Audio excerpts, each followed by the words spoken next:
We no longer want to pretend to be okay with certain things that we're not. It just doesn't feel good. We stopped going to some networking events, which we're going to talk about all of the things that we did to protect our energy. We recently came back from a 2-day solo retreat, just the two of us, where we got to reconnect with ourselves, lots of time in nature, and welcome in the newest member of our community, her soon to come baby that we were blessing with so much love, and just creating space for that and all the changes that are happening in our lives.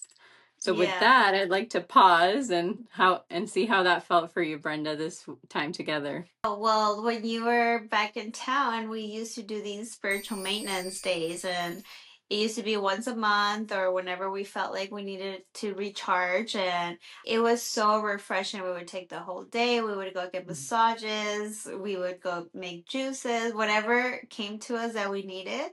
And so I think this was an extended version of that. And what better way to be in nature, and you showing me all of your little hidden gems that nobody would know, only in person. And so I felt really privileged to be guided by you, and especially because I'm not so into nature, or just being in the condensed city is just so heavy. And so being together, I think it was a recharge for sure, a reconnection. And I always miss the times we're apart, because when we're together, there's so many sparks, there's so many downloads, there's so many things that we remember that we already knew. It's beautiful because we have seen so many seasons of each other. Our friendship has held space for every iteration of these past version of us that have led us to be where we're at, into new seasons and chapters that younger selves couldn't imagine, but here we are now. We're back to our freshened selves of what this journey has been and the ebbs and flows of it all. The ebbs and flows, both in the physical form of the water, but also in our relationship and our friendship. Maybe we can talk a little bit about that phrase. It's so short, so succinct, but it captures so much depth and so profound in whatever way you look at it. The ebb and flow of relationships. Well, you mentioned the water first, which maybe we start there, because that is the most fundamental, is the ebb and flow of the ocean, of the tides, which actually correlate to the moon. All tied, right? It's tied together. The tides are tied to the moon. Which we are, what, 60-80% water, which we're also moved by the moon. Totally. So yes, the ocean, the moon, in relationships, and this is what a portion of this episode is going to be focused on, is the ebbs and flows of our relationship, right? Our connection, and how that has been at the center of all our different versions and growth. Trusting in the closeness and the separation that happens in our friendship and in our relationships with people. We're not always going to be like this. Fish are swimming, right? Sometimes they go apart, sometimes they come together. So ebb and flow is happening in all areas of our lives, in also our highs and lows of our emotions, in our peaks and valleys of some seasons are wonderful and some seasons are testing and trying. And knowing that when we are really high, that there's gravity is going to bring us down, and we can't avoid that, but that is what's needed to grow, to move, to feel, to bring in the lessons that is needed. And I think that was also one of the biggest downloads that we received together. Yes. When we're talking about the ebbs and flows of relationships, of ourselves, or emotions, it is the constant up and down, and what creates that wave and what's needed. And as we were in the creek that weekend, we got to physically see the waves, or the motion of the rocks are needed to create that curvature. But also over time, so much water made the rocks in a certain formation. So it was all needed. Absolutely. It shapes us, right? And the hardships, said in a different way, the hardships shape us. They shape our mannerisms, they shape our stories that we tell ourselves, our behaviors, our family dynamics, our relationship to self. That's a big one, relationship to that experience. So how did we also shifted how we saw it, because we could stay in, again, so many things happen to us that we will be sharing, going in depth, that Yes. we could have very much so been in our victimhood. I need people to feel sorry for me. All of these experiences, we shift our relationship with those experiences to be able to take the juiciest part, the lessons from it, and say, you know what? Mhm. This happened to me, but this is how I'm choosing to look at it, and I'm Yes. going to move forward from that. We get to choose how the shaping of that hardship happens to us, right? Whether it's going to bring us down or whether we get to actually rise and become even more, empowered version of ourselves, which really all to be empowered means that you trust yourself.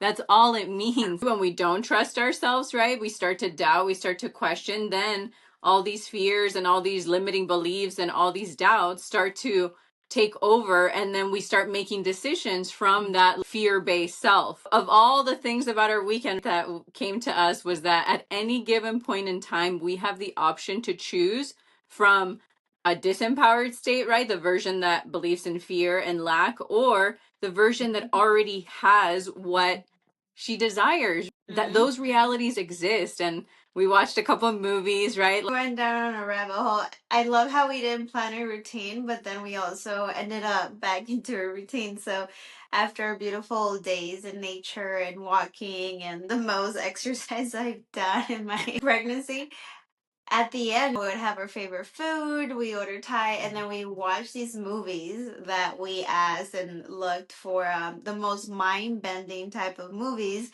to get us to think, to because when we're together, we connect dots, and then that's how we get our downloads. So one of the movies that I really liked, we watched like three, was Coherence, and it was about having different timelines at the same time. We don't want to ruin the movies, right? But the point was of both movies was you cannot outrun the consequences of your actions. The moments where we're most tested and tried, the moments where we feel like in our lowest per se, how we choose to relate to them and how we choose to embrace them, or whether we try to numb ourselves, right, pretend they didn't happen, brush things under the rug, they will make all the difference when it comes to your exterior reality. And every single choice is creating that reality for us. And how many times have we not been in these situations and see other people around us that are trying to avoid their decisions, their consequences? And it's such a hard relationship because it brings so much resistance to their current reality.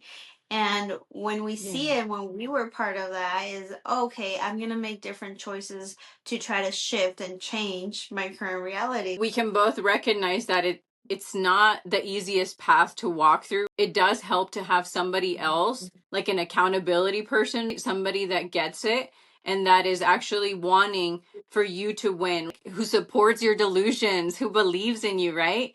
Because if we don't have that, it's a very lonely path, and it's very easy to be sucked into the whole fear-based lack again mentality program, right? Which is what we've navigated through in our friendship. We've navigated through in the past 5, I know longer for you, of being outside of this system of you work for someone, you have a very structured life. And for us, we've worked hard to get ourselves out of that and create freedom and flow and truly live in a more aligned state with the version of us that already has created everything that we want.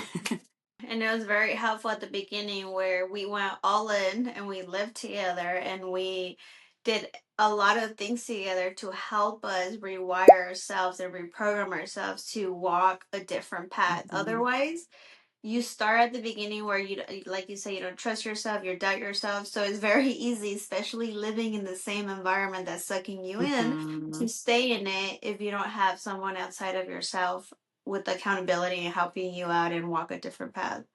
The more a friendship can give you the space to feel like your truest self, meaning you don't have to pretend, you don't have to act, you don't have to say things in a certain way, the more you can be your fullest self, the more that friendship is going to fill you up because you are actually allowed to express yourself fully. And it's so comforting and it's so wonderful. And I wish that on everyone. I want us to work through our feminine wounds of sisterhood, right? All of that, which I know that's another topic. We have a lineup of things that we have witnessed that within our families, within our circles, within our communities, within ourselves, that we want to bring out. We want to talk about it. We want to go deeper with you. We want to let you in on our crazy, because we are crazy and we have to be, in order to make it out of this very, again, controlling program that wants you to be a good girl and just don't say things and keep the peace. And you know what? Just play small and don't call things out, especially family things that we're all navigating through.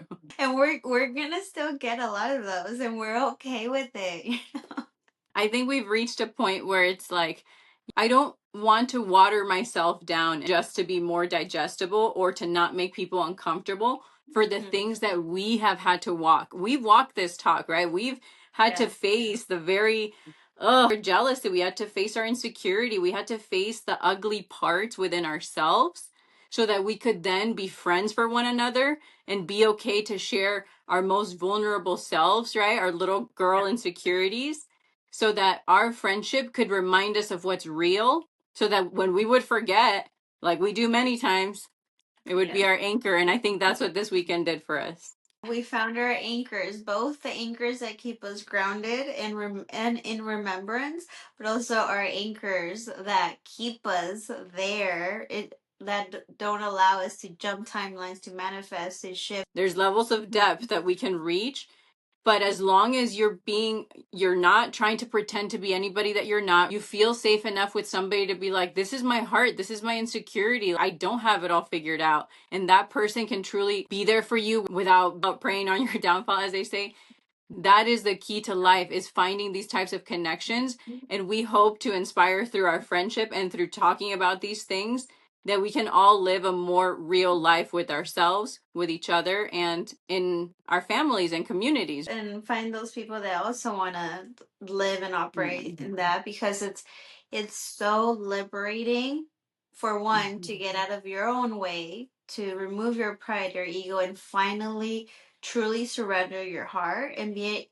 How hard it is, it if you think about it, how many times, even with our partners, we don't do this, with our closest friends, with our family, we don't do this. But if you were to really put your heart out there and say, this is what I'm navigating, this is how it feels. If you can just be honest with yourself and say, you know what, I feel this, I've all your insecurities, and then on the other side of that, it's somebody that says, I see you, I feel you, I'm navigating the same thing, or I've also experienced that and I'm here for you, and we're gonna do this together without judgment. That is liberated, that is connection, that is the relationships that we want to form.